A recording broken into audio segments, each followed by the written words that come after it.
आज हमारे सामने पश्चिम बंगाल की राजनीति से जुड़ा एक ऐसा सर्वे है जो अगर सच हुआ तो इसे राजनीतिक भूकंप से कम नहीं कहा जाएगा। हमारे एक लिसनर ने हमें 2026 के विधानसभा चुनाव पर एक YouTube चैनल का ओपिनियन पोल भेजा है और इसके जो नतीजे हैं वो हैरान करने वाले हैं। अच्छा? सवाल यह है कि क्या ये भविष्यवाणी किसी मजबूत नींव पर खड़ी है। आज हम इन्हीं आंकड़ों की परतें उधेड़ कर देखेंगे कि ये सिर्फ एक मामूली झटका है या वाकई सत्ता बदलने वाली आंधी का संकेत। बिल्कुल। और इन नए आंकड़ों को समझने से पहले जरा 2 कदम पीछे चलते हैं और याद करते हैं कि 2021 में हुआ क्या था। हाँ, वो जरूरी है, क्योंकि उसी से पता चलेगा कि ये बदलाव कितना बड़ा है। तब तृणमूल कांग्रेस यानी टीएमसी ने 215 सीटों की प्रचंड जीत हासिल की थी। 215, हाँ। और भारतीय जनता पार्टी बीजेपी 77 सीटों पर सिमट गई थी। याद रखिए, बंगाल में कुल 294 सीटें हैं और सरकार बनाने का जादुई आंकड़ा है 148। तो 2021 में टीएमसी बहुमत से बहुत आगे थी। ठीक है, तो मंच तैयार है। 2021 में टीएमसी की एक तरफा जीत। अब आते हैं इस सर्वे के सबसे विस्फोटक दावे पर। इसका अंतिम अनुमान क्या कहता है? तो सर्वे के मुताबिक 2026 में बीजेपी को मिल सकती हैं 156 सीटें। 156? हाँ, और टीएमसी को 129, कांग्रेस को 6 और अन्य के खाते में 3 सीटें। एक मिनट, इसे एक पल के लिए ठहर कर समझते हैं। ये सर्वे सिर्फ कांटे की टक्कर की बात नहीं कर रहा। नहीं, ये सीधे सत्ता परिवर्तन की भविष्यवाणी कर रहा है। बीजेपी को 156 सीटें यानी बहुमत के आंकड़े 148 से 8 सीटें ज्यादा। मतलब 2021 के 77 सीटों के आंकड़े से दोगुने से भी ज्यादा का उछाल है। बिल्कुल। और वहीं टीएमसी 215 से घटकर 129 पर आ रही है, यानी 86 सीटों का भारी नुकसान। हाँ, ये आंकड़े वाकई में एक बड़े राजनीतिक उलटफेर की तरफ इशारा करते हैं। एक मिनट, ये तो वाकई चौंकाने वाला है। मतलब 77 से सीधे 156 पर आना, ये तो अविश्वसनीय छलांग है। और टीएमसी के लिए 215 से 129 पर आना एक बहुत बड़ा झटका होगा। सही बात है। तो सवाल यह है कि सर्वे इस नतीजे पर पहुंचा कैसे? आखिर राज्य के किन हिस्सों में इतना बड़ा बदलाव दिख रहा है? चलिए इन आंकड़ों को जिलावार तोड़ कर देखते हैं। हाँ, ये जरूरी है। और शुरुआत करते हैं राजधानी कोलकाता से, जहाँ के नतीजों को सर्वे में ही चौंकाने वाला कहा गया है। हाँ, और कोलकाता के आंकड़े इस पूरी कहानी का सबसे दिलचस्प हिस्सा हो सकते हैं। कोलकाता को टीएमसी का अब कह सकते हैं कि एक अभेद्य किला माना जाता है। बिल्कुल। लेकिन इस सर्वे के अनुसार यहाँ की 11 सीटों में से 5 बीजेपी को, 5 टीएमसी को, 5-5? हाँ, और 1 सीट कांग्रेस को मिलती दिख रही है। रुकिए, कोलकाता में 5-5 का बंटवारा, ये तो सचमुच यकीन करने लायक नहीं है। ये तो टीएमसी का सबसे मजबूत किला है। सर्वे के हिसाब से आखिर ऐसा क्या हो रहा है कि बीजेपी राजधानी में इतनी गहरी सेंध लगा रही है और कांग्रेस की एंट्री, इसका क्या मतलब निकालें? देखिए, राजधानी का इस तरह बढ़ जाना बहुत कुछ कहता है। ये सिर्फ एक टाई नहीं है, ये शायद शहरी वोटर की दुविधा को दिखाता है। अच्छा? क्या ये सत्ताधारी दल के काम से असंतोष है या फिर विपक्ष के लिए पूरे भरोसे की कमी? और कांग्रेस का 1 सीट जीतना ये इशारा करता है कि शायद एक तीसरा ध्रुव बनने की गुंजाइश अभी भी बाकी है, भले ही छोटी हो। मतलब कुछ वोटर्स ऐसे भी हो सकते हैं जो टीएमसी से नाराज हैं लेकिन बीजेपी को भी वोट नहीं देना चाहते। बिल्कुल, उनके लिए कांग्रेस एक विकल्प बनकर उभर सकती है, खासकर शहरी इलाकों में। मतलब कोलकाता का वोटर कंफ्यूज्ड है और शायद विकल्पों की तलाश में है। ये तो बहुत बड़ा संकेत है। अब अगर राजधानी का ये हाल है तो उन जिलों का क्या जहाँ मुकाबला हमेशा से तरी भी रहा है? सर्वे में कुछ ऐसे जिलों का भी जिक्र है जहाँ मामला बिल्कुल बराबरी पर छूटा है। हाँ, और ये जिले ही असली चुनावी रणभूमि है।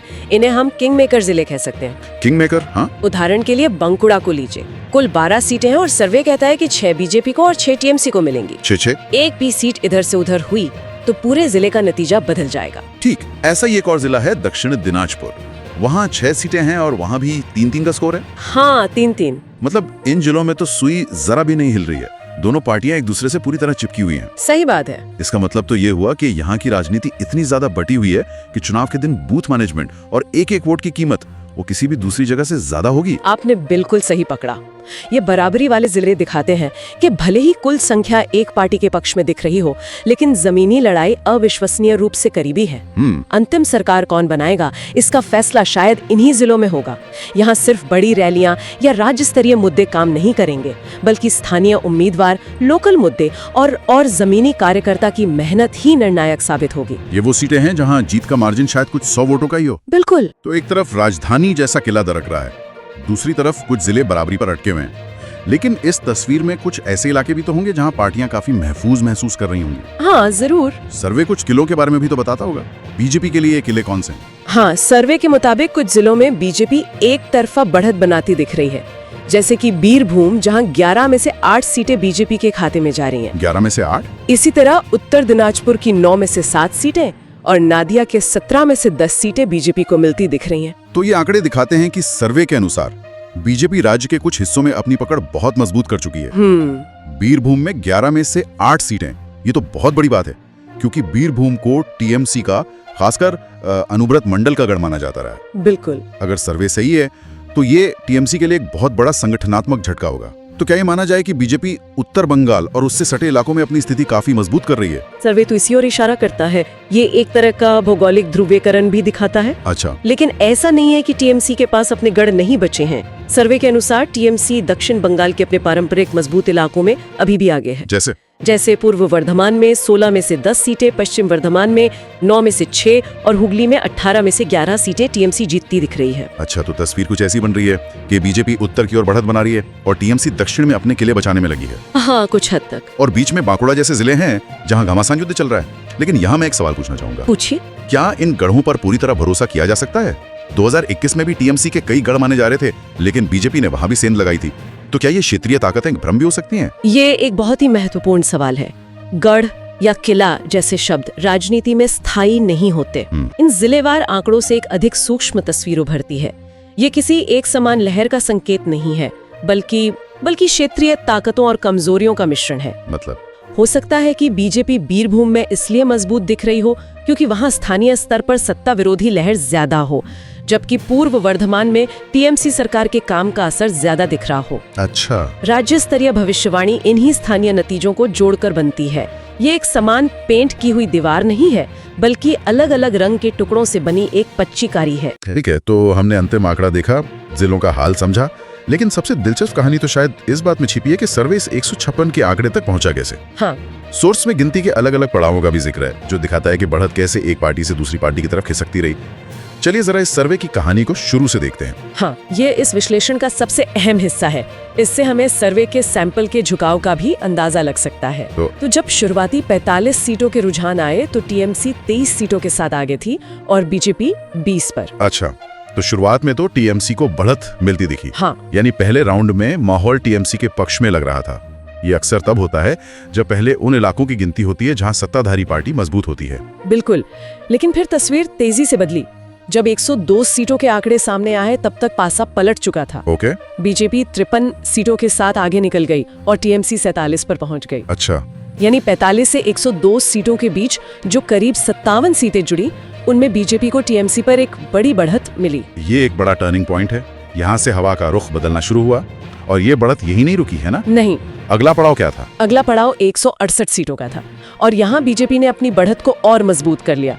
बीजेपी 89 सीटों पर पहुंच गई, जबकि टीएमसी 74 पर ही थी। तो अब दोनों के बीच का फासला 15 सीटों का हो गया था। हाँ, जो पहले से काफी ज्यादा था। तो मतलब जैसे जैसे सर्वे का दायरा बढ़ता गया, जैसे जैसे और इलाकों को जोड़ा गया, बीजेपी की स्थिति मजबूत होती गई और टीएमसी पिछड़ती गई। बिल्कुल। आंकड़ों की ये चाल बहुत कुछ कहती है। इसका क्या विश्लेषण हो सकता है? आंकड़ों की ये प्रगति महत्वपूर्ण है।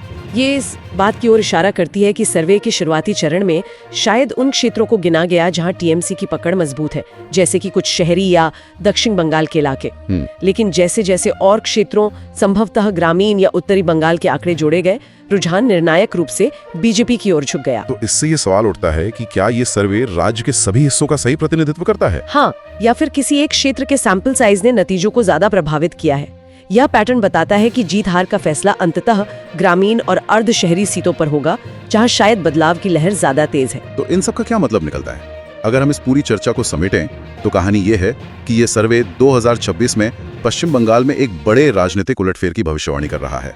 बीजेपी न सिर्फ मजबूत टक्कर दे रही है, बल्कि बहुमत का आंकड़ा भी पार कर सकती है और टीएमसी सत्ता से बाहर हो सकती है। सर्वे तो यही कहता है। लेकिन ये जीत किसी एक तरफा लहर पर नहीं, बल्कि कोलकाता, बांकुड़ा और दक्षिण दिनाजपुर जैसे कई जिलों में होने वाले कांटे के मुकाबले पर टिकी है। हाँ, ये तो है। इस बीच बहुत कुछ बदल सकता है। राजनीतिक गठजोड़ बन सकते हैं, नए मुद्दे उभर सकते हैं और पार्टियों की रणनीतियों भी बदलेंगी। सही बात है। हालांकि ये सर्वे एक ऐसे राजनीतिक विमर्श की नींव रखता है जो आने वाले समय में सभी दलों की रणनीतियों को आकार देगा।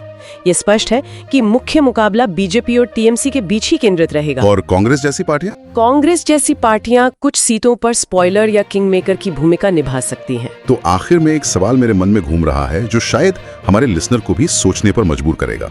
सर्वे बीजेपी को 156 सीटें देता है, जो बहुमत के लिए जरूरी 148 से सिर्फ 8 सीटें ज्यादा हैं। ये कोई बहुत बड़ा मार्जिन नहीं है। बिल्कुल नहीं, ये एक बहुत ही पतला रेजर थिन मार्जिन है। तो ये देखते हुए कि बांकुड़ा और दक्षिण दिनाजपुर जैसे कई जिलों में काफी बड़ा मुकाबला या बराबरी की टक्कर का अनुमान है और राजधानी कोलकाता भी बटी हुई है, क्या अंतिम परिणाम पूरी तरह से इन मुट्ठी भर करीबी सीटों की किसी भी तरफ झुक जाने पर निर्भर नहीं कर सकता? क्या यह संभव है कि बंगाल का भविष्य किसी एक बड़ी लहर से नहीं बल्कि इन 15-20 टाई हुई सीटों के स्थानीय समीकरणों से तय होगा? आज हमारे सामने पश्चिम बंगाल की राजनीति से जुड़ा एक ऐसा सर्वे है जो अगर सच हुआ तो इसे राजनीतिक भूकंप से कम नहीं कहा जाएगा। हमारे एक लिसनर ने हमें 2026 के विधानसभा चुनाव पर एक YouTube चैनल का ओपिनियन पोल भेजा है और इसके जो नतीजे हैं वो हैरान करने वाले हैं। अच्छा? सवाल यह है कि क्या यह भविष्यवाणी किसी मजबूत नींव पर खड़ी है? आज हम इन्हीं आंकड़ों की परतें उधेड़ कर देखेंगे कि ये सिर्फ एक मामूली झटका है या वाकई सत्ता बदलने वाली आंधी का संकेत। बिल्कुल। और इन नए आंकड़ों को समझने से पहले जरा 2 कदम पीछे चलते हैं और याद करते हैं कि 2021 में हुआ क्या था। हाँ, वो जरूरी है, क्योंकि उसी से पता चलेगा कि ये बदलाव कितना बड़ा है। तब तृणमूल कांग्रेस यानी टीएमसी ने 215 सीटों की प्रचंड जीत हासिल की थी। 215, हाँ। और भारतीय जनता पार्टी बीजेपी 77 सीटों पर सिमट गई थी। याद रखिए, बंगाल में कुल 294 सीटें हैं और सरकार बनाने का जादुई आंकड़ा है 148। तो 2021 में टीएमसी बहुमत से बहुत आगे थी। ठीक है, तो मंच तैयार है 2021 में टीएमसी की एक तरफा जीत। अब आते हैं इस सर्वे के सबसे विस्फोटक दावे पर। इसका अंतिम अनुमान क्या कहता है? तो सर्वे के मुताबिक 2026 में बीजेपी को मिल सकती हैं 156 सीटें। 156? हाँ, और टीएमसी को 129, कांग्रेस को 6 और अन्य के खाते में 3 सीटें। एक मिनट, इसे एक पल के लिए ठहर कर समझते हैं। ये सर्वे सिर्फ कांटे की टक्कर की बात नहीं कर रहा। नहीं, ये सीधे सत्ता परिवर्तन की भविष्यवाणी कर रहा है। बीजेपी को 156 सीटें यानी बहुमत के आंकड़े 148 से 8 सीटें ज्यादा। मतलब 2021 के 77 सीटों के आंकड़े से दोगुने से भी ज्यादा का उछाल है। बिल्कुल। और वहीं टीएमसी 215 से घटकर 129 पर आ रही है, यानी 86 सीटों का भारी नुकसान। हाँ, ये आंकड़े वाकई में एक बड़े राजनीतिक उलटफेर की तरफ इशारा करते हैं। एक मिनट, ये तो वाकई चौंकाने वाला है। मतलब 77 से सीधे 156 पर आना, ये तो अविश्वसनीय छलांग है। और टीएमसी के लिए 215 से 129 पर आना एक बहुत बड़ा झटका होगा। सही बात है। तो सवाल यह है कि सर्वे इस नतीजे पर पहुंचा कैसे? आखिर राज्य के किन हिस्सों में इतना बड़ा बदलाव दिख रहा है? चलिए इन आंकड़ों को जिलावार तोड़ कर देखते हैं। हाँ, ये जरूरी है। और शुरुआत करते हैं राजधानी कोलकाता से, जहाँ के नतीजों को सर्वे में ही चौंकाने वाला कहा गया है। हाँ, और कोलकाता के आंकड़े इस पूरी कहानी का सबसे दिलचस्प हिस्सा हो सकते हैं। कोलकाता को टीएमसी का अब कह सकते हैं कि एक अभेद्य किला माना जाता है। बिल्कुल। लेकिन इस सर्वे के अनुसार यहाँ की 11 सीटों में से 5 बीजेपी को, 5 टीएमसी को, 5-5? हाँ, और 1 सीट कांग्रेस को मिलती दिख रही है। रुकिए, कोलकाता में 5-5 का बंटवारा, ये तो सचमुच यकीन करने लायक नहीं है। ये तो टीएमसी का सबसे मजबूत किला है। सर्वे के हिसाब से आखिर ऐसा क्या हो रहा है कि बीजेपी राजधानी में इतनी गहरी सेंध लगा रही है और कांग्रेस की एंट्री, इसका क्या मतलब निकालें? देखिए, राजधानी का इस तरह बढ़ जाना बहुत कुछ कहता है। ये सिर्फ एक टाई नहीं है, ये शायद शहरी वोटर की दुविधा को दिखाता है। अच्छा, क्या ये सत्ताधारी दल के काम से असंतोष है या फिर विपक्ष के लिए पूरे भरोसे की कमी? और कांग्रेस का 1 सीट जीतना ये इशारा करता है कि शायद एक तीसरा ध्रुव बनने की गुंजाइश अभी भी बाकी है, भले ही छोटी हो। मतलब कुछ वोटर्स ऐसे भी हो सकते हैं जो टीएमसी से नाराज हैं लेकिन बीजेपी को भी वोट नहीं देना चाहते। बिल्कुल, उनके लिए कांग्रेस एक विकल्प बनकर उभर सकती है, खासकर शहरी इलाकों में। मतलब कोलकाता का वोटर कंफ्यूज्ड है और शायद विकल्पों की तलाश में है। ये तो बहुत बड़ा संकेत है। अब अगर राजधानी का ये हाल है तो उन जिलों का क्या जहां मुकाबला हमेशा से तरी भी रहा है? सर्वे में कुछ ऐसे जिलों का भी जिक्र है जहां मामला बिल्कुल बराबरी पर छूटा है। हाँ, और ये जिले ही असली चुनावी रणभूमि है। इन्हें हम किंग मेकर जिले कह सकते हैं। King maker? हाँ। उदाहरण के लिए बांकुड़ा को लीजिए। कुल 12 सीटें हैं और सर्वे कहता है कि 6 बीजेपी को और 6 टीएमसी को मिलेंगी। 6-6? एक भी सीट इधर से उधर हुई तो पूरे जिले का नतीजा बदल जाएगा। ठीक, ऐसा ही एक और जिला है दक्षिण दिनाजपुर। वहाँ 6 सीटें हैं और वहाँ भी 3-3 का स्कोर है। हाँ, 3-3। मतलब इन जिलों में तो सुई जरा भी नहीं हिल रही है। दोनों पार्टियां एक दूसरे से पूरी तरह चिपकी हुई हैं। सही बात है। इसका मतलब तो ये हुआ कि यहाँ की राजनीति इतनी ज्यादा बटी हुई है कि चुनाव के दिन बूथ मैनेजमेंट और एक वोट की कीमत वो किसी भी दूसरी जगह से ज्यादा होगी। आपने बिल्कुल सही पकड़ा। ये बराबरी वाले जिले दिखाते हैं कि भले ही कुल संख्या एक पार्टी के पक्ष में दिख रही हो, लेकिन जमीनी लड़ाई अविश्वसनीय रूप से करीबी है। अंतिम सरकार कौन बनाएगा, इसका फैसला शायद इन्हीं जिलों में होगा। यहाँ सिर्फ बड़ी रैलियां या राज्य स्तरीय मुद्दे काम नहीं करेंगे, बल्कि स्थानीय उम्मीदवार, लोकल मुद्दे और जमीनी कार्यकर्ता की मेहनत ही निर्णायक साबित होगी। ये वो सीटें हैं जहाँ जीत का मार्जिन शायद कुछ 100 वोटों का ही हो। बिल्कुल। तो एक तरफ राजधानी जैसा किला दरक रहा है, दूसरी तरफ कुछ जिले बराबरी पर अटके हुए हैं। लेकिन इस तस्वीर में कुछ ऐसे इलाके भी तो होंगे जहां पार्टियां काफी महफूज महसूस कर रही होंगी। हाँ, जरूर। सर्वे कुछ किलों के बारे में भी तो बताता होगा। बीजेपी के लिए ये किले कौन से हैं? हाँ, सर्वे के मुताबिक कुछ जिलों में बीजेपी एक तरफा बढ़त बनाती दिख रही है। जैसे कि बीरभूम, जहां 11 में से 8 सीटें बीजेपी के खाते में जा रही हैं। 11 में से 8? इसी तरह उत्तर दिनाजपुर की 9 में से 7 सीटें और नादिया के 17 में से 10 सीटें बीजेपी को मिलती दिख रही हैं। तो ये आंकड़े दिखाते हैं कि सर्वे के अनुसार बीजेपी राज्य के कुछ हिस्सों में अपनी पकड़ बहुत मजबूत कर चुकी है। बीरभूम में 11 में से 8 सीटें, ये तो बहुत बड़ी बात है, क्योंकि बीरभूम को टीएमसी का, खासकर अनुव्रत मंडल का गढ़ माना जाता रहा है। बिल्कुल। अगर सर्वे सही है तो ये टीएमसी के लिए एक बहुत बड़ा संगठनात्मक झटका होगा। तो क्या ये माना जाए कि बीजेपी उत्तर बंगाल और उससे सटे इलाकों में अपनी स्थिति काफी मजबूत कर रही है? सर्वे तो इसी ओर इशारा करता है। ये एक तरह का भौगोलिक ध्रुवीकरण भी दिखाता है। अच्छा। लेकिन ऐसा नहीं है कि टीएमसी के पास अपने गढ़ नहीं बचे हैं। सर्वे के अनुसार टीएमसी दक्षिण बंगाल के अपने पारंपरिक मजबूत इलाकों में अभी भी आगे है। जैसे पूर्व वर्धमान में 16 में से 10 सीटें, पश्चिम वर्धमान में 9 में से 6 और हुगली में 18 में से 11 सीटें टीएमसी जीतती दिख रही है। अच्छा, तो तस्वीर कुछ ऐसी बन रही है कि बीजेपी उत्तर की ओर बढ़त बना रही है और टीएमसी दक्षिण में अपने किले बचाने में लगी है। हाँ, कुछ हद तक। और बीच में बांकुड़ा जैसे जिले हैं जहां घमासान युद्ध चल रहा है। लेकिन यहाँ मैं एक सवाल पूछना चाहूंगा। पूछिए। क्या इन गढ़ों पर पूरी तरह भरोसा किया जा सकता है? 2021 में भी टीएमसी के कई गढ़ माने जा रहे थे, लेकिन बीजेपी ने वहां भी सेंध लगाई थी। तो क्या ये क्षेत्रीय ताकतें भ्रम भी हो सकती हैं? ये एक बहुत ही महत्वपूर्ण सवाल है। गढ़ या किला जैसे शब्द राजनीति में स्थायी नहीं होते। इन जिलेवार आंकड़ों से एक अधिक सूक्ष्म तस्वीर उभरती है। ये किसी एक समान लहर का संकेत नहीं है, बल्कि क्षेत्रीय ताकतों और कमजोरियों का मिश्रण है। मतलब हो सकता है कि बीजेपी बीरभूम में इसलिए मजबूत दिख रही हो क्योंकि वहां स्थानीय स्तर पर सत्ता विरोधी लहर ज्यादा हो, जबकि पूर्व वर्धमान में टीएमसी सरकार के काम का असर ज्यादा दिख रहा हो। अच्छा। राज्य स्तरीय भविष्यवाणी इन्हीं स्थानीय नतीजों को जोड़कर बनती है। ये एक समान पेंट की हुई दीवार नहीं है, बल्कि अलग अलग रंग के टुकड़ों से बनी एक पच्चीकारी है। ठीक है, तो हमने अंतिम आंकड़ा देखा, जिलों का हाल समझा, लेकिन सबसे दिलचस्प कहानी तो शायद इस बात में छिपी है कि सर्वे इस 156 के आंकड़े तक पहुंचा कैसे। हाँ। सोर्स में गिनती के अलग अलग पड़ावों का भी जिक्र है, जो दिखाता है कि बढ़त कैसे एक पार्टी से दूसरी पार्टी की तरफ खिसकती रही। चलिए जरा इस सर्वे की कहानी को शुरू से देखते हैं। हाँ, ये इस विश्लेषण का सबसे अहम हिस्सा है। इससे हमें सर्वे के सैंपल के झुकाव का भी अंदाजा लग सकता है। तो जब शुरुआती 45 सीटों के रुझान आए तो टीएमसी 23 सीटों के साथ आगे थी और बीजेपी 20 पर। अच्छा, तो शुरुआत में तो टीएमसी को बढ़त मिलती दिखी। हाँ। यानी पहले राउंड में माहौल टीएमसी के पक्ष में लग रहा था। ये अक्सर तब होता है जब पहले उन इलाकों की गिनती होती है जहां सत्ताधारी पार्टी मजबूत होती है। बिल्कुल, लेकिन फिर तस्वीर तेजी से बदली। जब 102 सीटों के आंकड़े सामने आए तब तक पासा पलट चुका था। ओके। बीजेपी 53 सीटों के साथ आगे निकल गई और टीएमसी 47 पर पहुंच गई। अच्छा। यानी 45 से 102 सीटों के बीच जो करीब 57 सीटें जुड़ी, उनमें बीजेपी को टीएमसी पर एक बड़ी बढ़त मिली। ये एक बड़ा टर्निंग पॉइंट है। यहाँ से हवा का रुख बदलना शुरू हुआ और ये बढ़त यही नहीं रुकी है ना? नहीं। अगला पड़ाव क्या था? अगला पड़ाव 168 सीटों का था और यहाँ बीजेपी ने अपनी बढ़त को और मजबूत कर लिया। बीजेपी 89 सीटों पर पहुंच गई, जबकि टीएमसी 74 पर ही थी। तो अब दोनों के बीच का फासला 15 सीटों का हो गया था। हाँ, जो पहले से काफी ज्यादा था। तो मतलब जैसे जैसे सर्वे का दायरा बढ़ता गया, जैसे जैसे और इलाकों को जोड़ा गया, बीजेपी की स्थिति मजबूत होती गई और टीएमसी पिछड़ती गई। बिल्कुल। आंकड़ों की ये चाल बहुत कुछ कहती है। इसका क्या विश्लेषण हो सकता है? आंकड़ों की ये प्रगति महत्वपूर्ण है। ये इस बात की ओर इशारा करती है कि सर्वे के शुरुआती चरण में शायद उन क्षेत्रों को गिना गया जहां टीएमसी की पकड़ मजबूत है, जैसे कि कुछ शहरी या दक्षिण बंगाल के इलाके।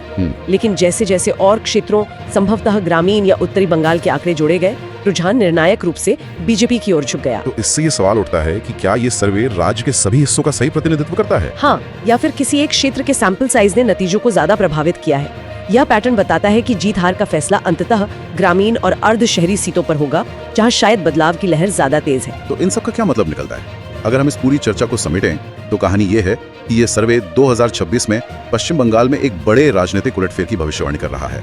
बीजेपी न सिर्फ मजबूत टक्कर दे रही है, बल्कि बहुमत का आंकड़ा भी पार कर सकती है और टीएमसी सत्ता से बाहर हो सकती है। सर्वे तो यही कहता है। लेकिन ये जीत किसी एक तरफा लहर पर नहीं, बल्कि कोलकाता, बांकुड़ा और दक्षिण दिनाजपुर जैसे कई जिलों में होने वाले कांटे के मुकाबले पर टिकी है। हाँ, ये तो है। इस बीच बहुत कुछ बदल सकता है। राजनीतिक गठजोड़ बन सकते हैं, नए मुद्दे उभर सकते हैं और पार्टियों की रणनीतियों भी बदलेंगी। सही बात है। हालांकि ये सर्वे एक ऐसे राजनीतिक विमर्श की नींव रखता है जो आने वाले समय में सभी दलों की रणनीतियों को आकार देगा। ये स्पष्ट है कि मुख्य मुकाबला बीजेपी और टीएमसी के बीच ही केंद्रित रहेगा। और कांग्रेस जैसी पार्टियां? कांग्रेस जैसी पार्टियां कुछ सीटों पर स्पॉइलर या किंग मेकर की भूमिका निभा सकती हैं। तो आखिर में एक सवाल मेरे मन में घूम रहा है जो शायद हमारे लिसनर को भी सोचने पर मजबूर करेगा। सर्वे बीजेपी को 156 सीटें देता है, जो बहुमत के लिए जरूरी 148 से सिर्फ 8 सीटें ज्यादा हैं। ये कोई बहुत बड़ा मार्जिन नहीं है। बिल्कुल नहीं, ये एक बहुत ही पतला, रेजर थिन मार्जिन है। तो ये देखते हुए कि बांकुड़ा और दक्षिण दिनाजपुर जैसे कई जिलों में काफी बड़ा मुकाबला या बराबरी की टक्कर का अनुमान है और राजधानी कोलकाता भी बटी हुई है, क्या अंतिम परिणाम पूरी तरह से इन मुट्ठी भर करीबी सीटों के किसी भी तरफ झुक जाने पर निर्भर नहीं कर सकता। क्या यह संभव है कि बंगाल का भविष्य किसी एक बड़ी लहर से नहीं बल्कि इन 15-20 टाई हुई सीटों के स्थानीय समीकरणों से तय होगा?